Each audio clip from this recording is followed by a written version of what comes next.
What's up everyone?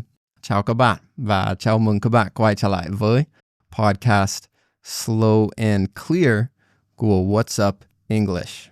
In this video, we are going to talk about traveling. So you're going to learn a ton of useful words and phrases to talk about traveling.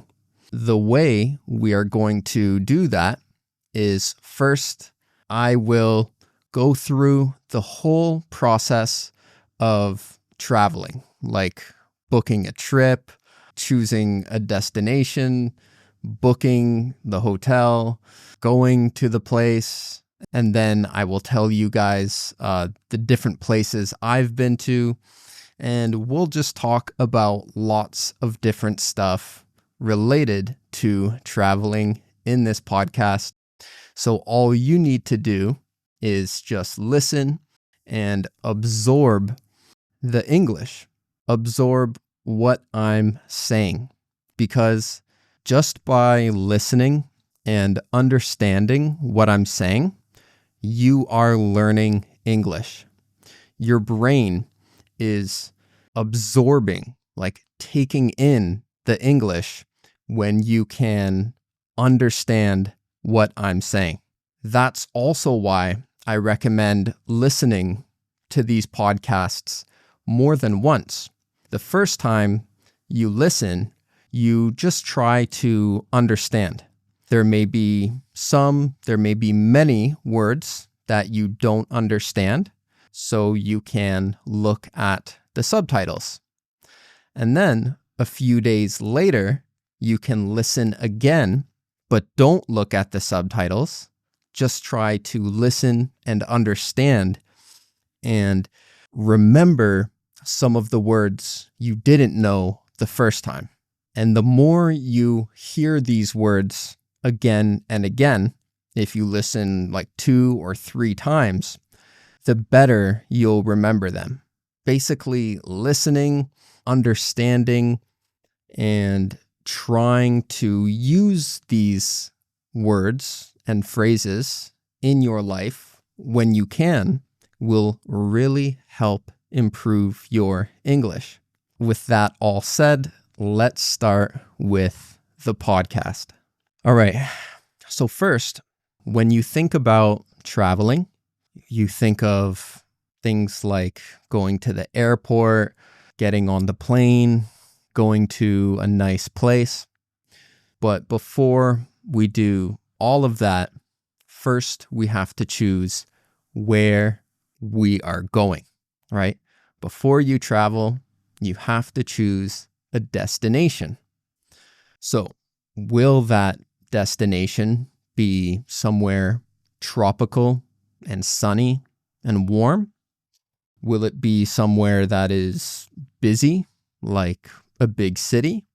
Or will it be somewhere more peaceful and quiet and relaxing? Once you have chosen a destination, then the first thing you usually do is you book a flight. In English, we usually say book a flight. You can say book a flight ticket or book a ticket, but normally we just say book a flight.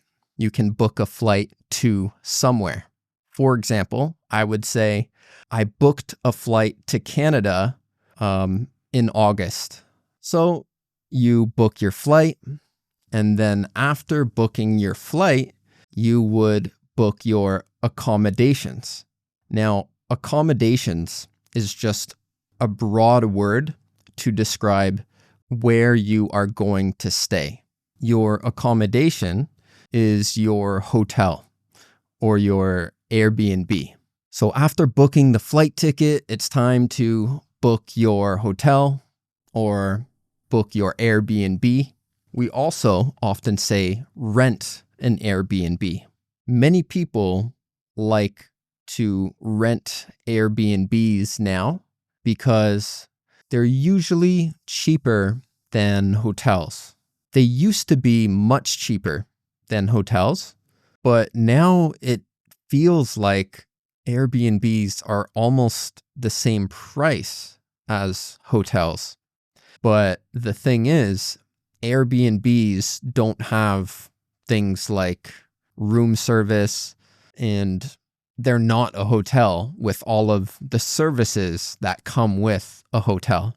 So before, lots of people booked Airbnbs, but now it's like for a bit more money, you could get much better service at a hotel. Personally, I still like to get an Airbnb because I find they are a bit more private. I like to have a quiet area and a quiet hallway so you can't hear people coming home like at 1 a.m. if you're trying to sleep and all that. So after you have booked your hotel or you've booked your Airbnb, you are ready to leave. But before you leave, you have to pack your luggage. So in English, we have many different words to describe the bags. For example, you can call it a backpack if you're going backpacking, right? You can call it a suitcase. But personally, I always just say luggage because luggage is an easy way to describe all of the bags. Your luggage just describes everything you are bringing with you. So the easy way to say it is just saying, pack my luggage or pack my bags, like bags in general, whatever they may be. By the way, if you can understand a lot of this podcast, but you're still having trouble with speaking, then make sure to check out my complete American English pronunciation course. In that course, I won't only teach you all 44 sounds in the IPA, but I will also help you use them in real situations. Many people have learned the sounds in the IPA, but they still can't speak those sounds when they try to speak English. And that's because they've learned the sound, but they haven't practiced it enough. And that's why in this course, I've included hundreds of practice words and example sentences that are super useful in daily life. So we give you the knowledge and the practice to actually improve your pronunciation. If this course is interesting to you, then just scan this QR code right here or click the link in the description below. Check it out. I think you will love it. Okay, let's get back to the podcast. Now, when you pack your bags before traveling, what are the things that you have to bring? So when I travel, I always bring toothpaste because I don't know if there will be toothpaste at the Airbnb, my toothbrush, my shaver.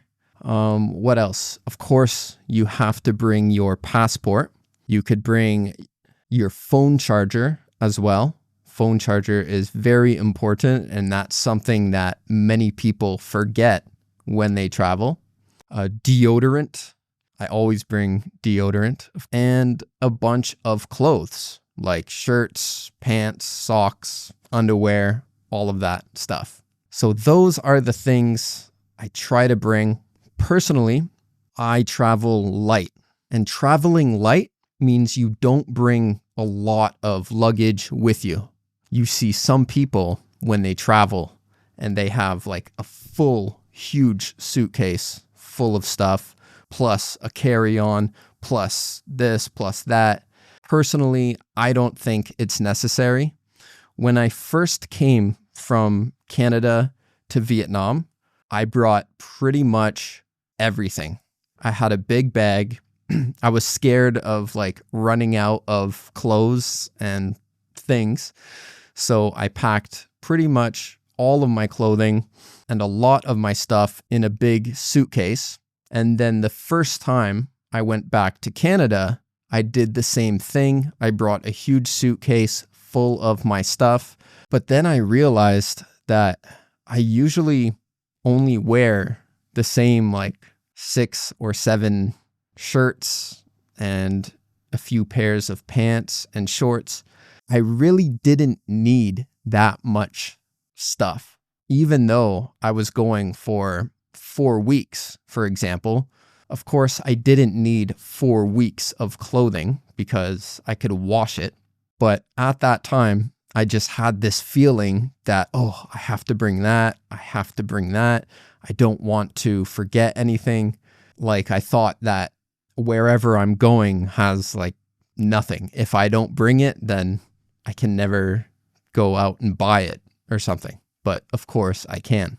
So after the first time I went to Canada, the next time I just brought a small suitcase with maybe about 7 or 8 different shirts and 7 or 8 of everything for clothes. And that was enough, completely enough. Yeah, so sometimes it takes some experience to know what you really need to pack. And some people like to pack a lot of stuff, and some people like to just travel light. Personally, I like traveling light. It's much more convenient. Also, when you check in your bags, you don't have to worry that they're going to get lost, right? Because sometimes the airline might lose your luggage and send it to you 2 weeks later. And by then, maybe you're not even there anymore. Or yeah, so it's just not worth it. I think having just the carry-on is perfect. And that's enough, even for a whole month.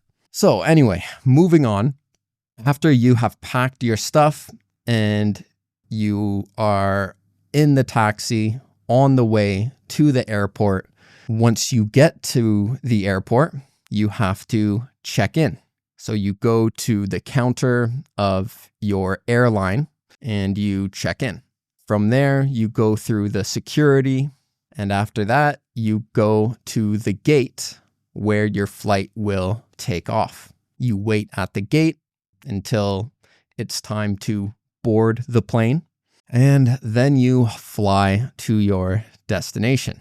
Depending on the length of the flight, sometimes they will give you food, sometimes they will give you just snacks, and sometimes they won't give you anything, not even water, unless you pay for it. Luckily, when I fly from, it's usually Japan to Vancouver, they give, I think, about 3 or 4 meals on that flight. It's a super long flight, I think about 15 hours. But if you can stay entertained with the movies and your phone and maybe a book, then you should be okay. Also, many people can sleep on the plane. Personally, I'll sleep for maybe half an hour or an hour. I just cannot get comfortable. My neck hurts, like even with a pillow. For me, it's just hard to fall asleep in a strange place with strangers all around me. I don't know about you. Maybe you can sleep on flights and trains or in the car. But personally, I have a hard time sleeping in anything other than my bed. So yeah, if you are one of those people who can sleep on the plane for like 6 hours, I'm actually really jealous, because that would be so nice to just fall asleep and then wake up and it's been 6 hours that, like, oh, okay, that's almost half of the flight gone. Now I can watch a movie or two and then I'll be there. Yeah, that would be really nice. So after you have landed at your destination, then usually you will book another taxi or an Uber or maybe a Grab if you are still in Southeast Asia. But in the West, like Canada, USA, we have Uber. I actually don't know what they have in Europe. Maybe they have Uber, but I don't know. So then you will go to your accommodation, your hotel or your Airbnb. From there, depending on where you traveled to, you can go sightseeing, you can just stroll around and explore the area. So many people, when they go to a new city, they just like to walk around and kind of feel the vibe, feel the energy of this new place. Because when you're in a new place, almost everything is exciting, right? You say, oh, what's that? What's that food? What's that thing? And it's fun. If you are going somewhere like a beach, then you might grab your swim shorts, your towel. Oh yeah, I forgot to mention those things for packing.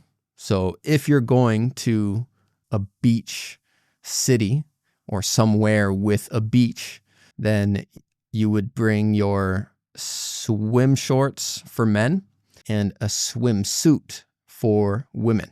Because, of course, women don't just wear swim shorts. Also, sunscreen, sunglasses, and maybe some aloe vera if you do end up getting burned. So yeah, overall, you get to your destination, you can walk around, try some street food if they have it, try some of the local cuisine, the local food.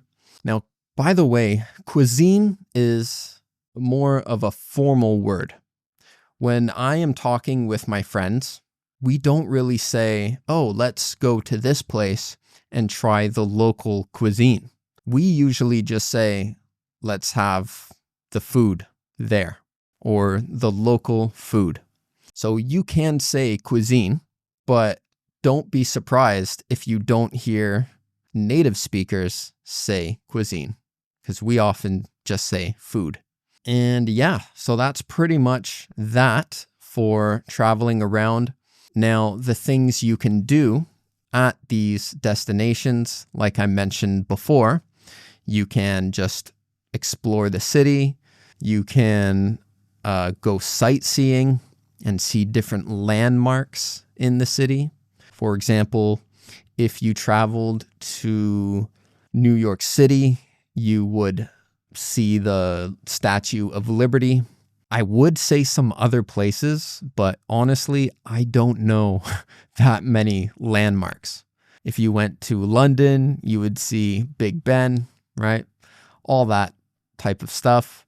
And if your destination is really far away, then you might have some jet lag. And jet lag is when you are really tired because of the time difference. So, for example, from my hometown, which is Ottawa in Canada, to Hanoi, Vietnam, it's a 12-hour time difference. So right now, it's 1:55 p.m. In my hometown, it's 1:55 a.m. When I travel there, I usually get a lot of jet lag because of the time difference. So it takes me about a week to readjust. And even after a week, sometimes I feel sleepy during the day. So yeah, you might get some jet lag when you travel if you go far. So that covers a lot of the main vocabulary. So now I will tell you guys some of the places that I have been to. And by the way, to say you have traveled somewhere, you can say, I have been to place. The word is spelt B-E-E-N, been, but in native speech, we say been in the North American accent. So we say, I've been to England. I've been to Vietnam, for example. So the first place I traveled to that was outside of Canada was England. I went to England because my mom is English. She's from England, born and raised. She moved to Canada when she was in her 20s. All of my family on my mom's side is still in England. So when I was young, we went to England a few times to see my mom's family. That trip was pretty fun. because my parents, they lived in a very rural area. So where they lived, it was basically a farm. Their house had a really big field in the front. And when I was 10 years old, my brother was around 13.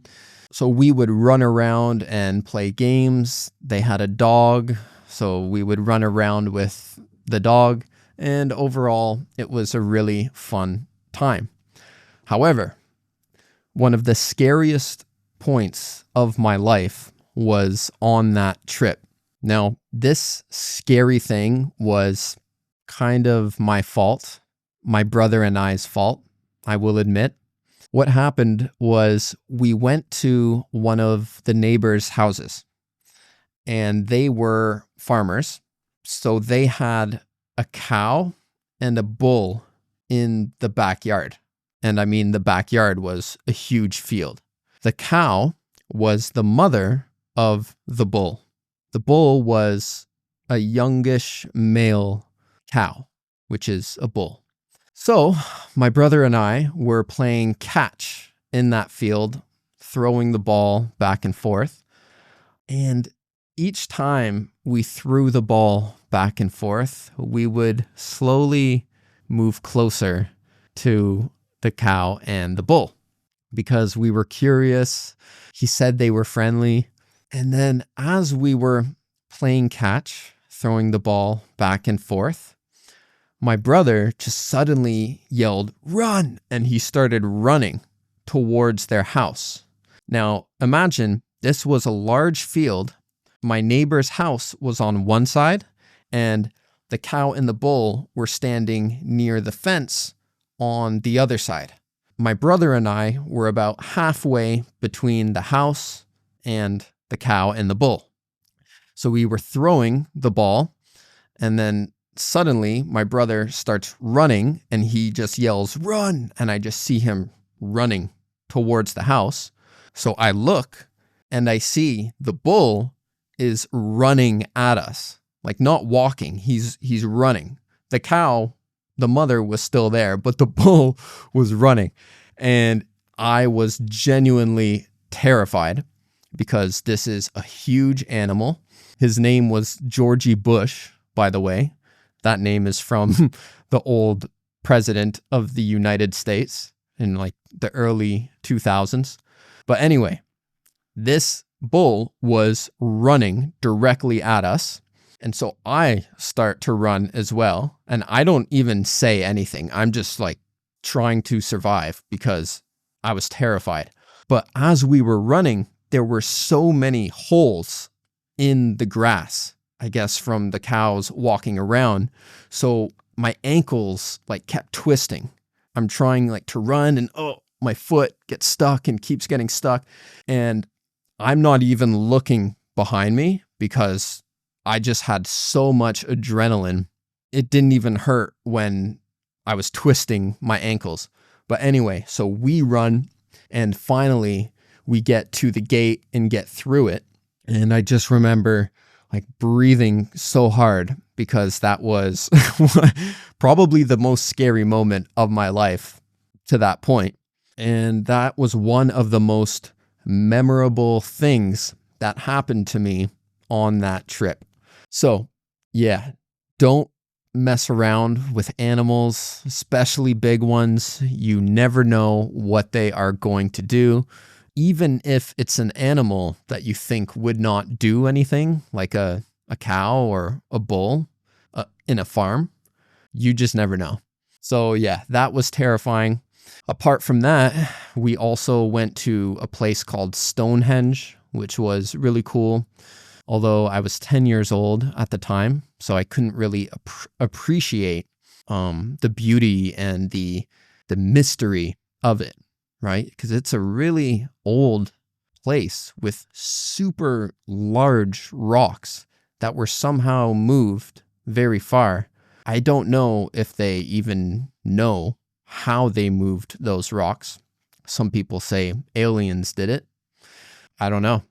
But that was a really interesting place. I would like to go back there now that I'm older. So maybe one day I will. So yeah, we also went to London and did a few things like that. But other than England, I've been to Cuba, which was fun, but me and my friend, we just stayed at a resort and relaxed on the beach. When I was around 12, I went to New York City with my family as well. New York City was really cool, but again, at a young age, it's hard to appreciate everything around you. And of course, I have been to Vietnam, which is where I still live now. I've been here for 9 years. People ask me, do you like it? I'm like, yeah, I like it because I've been here for a long time. At first, there was a huge culture shock between Canada and Vietnam, but now I'm very used to it. It's been a long time. It has developed quite a bit over the 9 years that I've been here. So it's been really interesting to watch everything change. The funny thing is, I haven't done much traveling in my home country, which is Canada. But now that I've been to these different places around the world, around Asia, I would like to go back to Canada to do some traveling. There are many really beautiful places in Canada, especially out west. There are a lot of mountains, and on the west coast, there's a beach like Vancouver.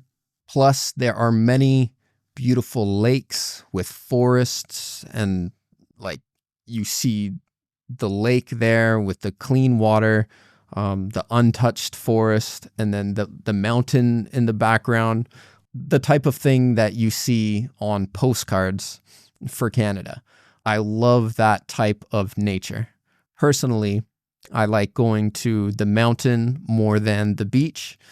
I just find there's something very relaxing and very just refreshing about going to the mountainous areas. That's my personal opinion. So yeah, I think that covers a lot of ways to talk about traveling. And by the way, if you have been shadowing this video, or if you want to improve your pronunciation, then check out my video here where I teach you every single sound in the IPA in American English with example words. I think it will really help you. I'm going to wrap up this podcast here. I hope you've enjoyed it, and I will see you in the next one. See you later.